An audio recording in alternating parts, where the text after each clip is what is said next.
Cette vidéo est sponsorisée par AnyTrans, un logiciel qui vous permet de transférer, sauvegarder et gérer vos données, que ce soit sur iOS comme sur Android.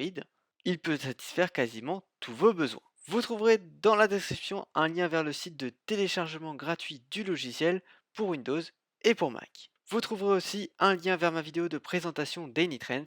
On passe maintenant au sujet de la vidéo. Hey, c'est Romain, on se trouve pour une nouvelle vidéo, j'espère que vous allez bien et que vous avez bien commencé cette année 2019.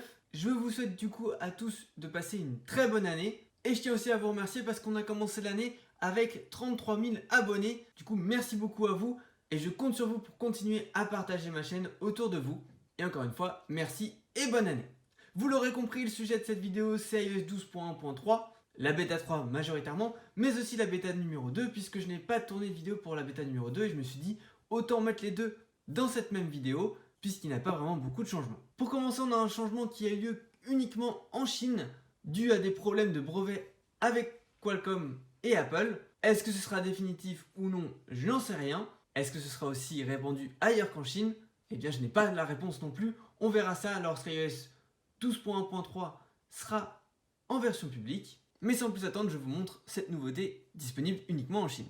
Donc on est bien sur un iPhone 10 ou 10S et vous pouvez voir que quand on ferme les applications dans le multitâche, elles disparaissent d'une nouvelle façon et non pas comme on le faisait nous sur notre version d'iOS. Voilà, du coup c'est quelque chose qui est disponible uniquement en Chine. N'hésitez pas à me dire dans les commentaires ce que vous préférez, la façon actuelle de fermer les applications ou cette nouvelle entre guillemets façon. On passe maintenant à une deuxième nouveauté qui pour ma part ne m'est pas apparue mais qui sera apparue à plusieurs utilisateurs sur Reddit avec cette nouvelle version d'iOS 12.1.3. Comme vous pouvez le voir ici en haut de l'écran, on a une petite animation de chargement qui serait donc disponible uniquement pour les iPhones avec une encoche.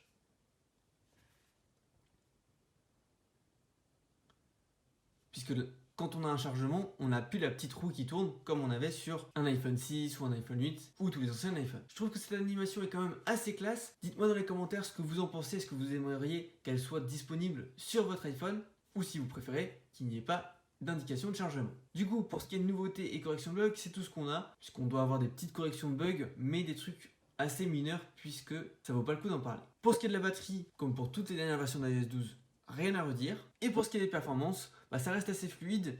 Et au niveau des scores Geekbench, pour les deux dernières bêtas, on reste sur le même score et on reste assez similaire au score de 12.1 et 12.1.1. Légèrement moins bien. Pour l'iPhone XR, c'est pareil, on reste à nouveau sur les mêmes scores et c'est vraiment très stable. Voilà, c'est tout pour cette vidéo, j'espère qu'elle vous aura plu. Si c'est le cas, n'hésitez pas à la liker et à la partager autour de vous. N'hésitez pas aussi à vous abonner à la chaîne si ce n'est pas déjà fait. Et moi, je vous dis à la prochaine. Ciao!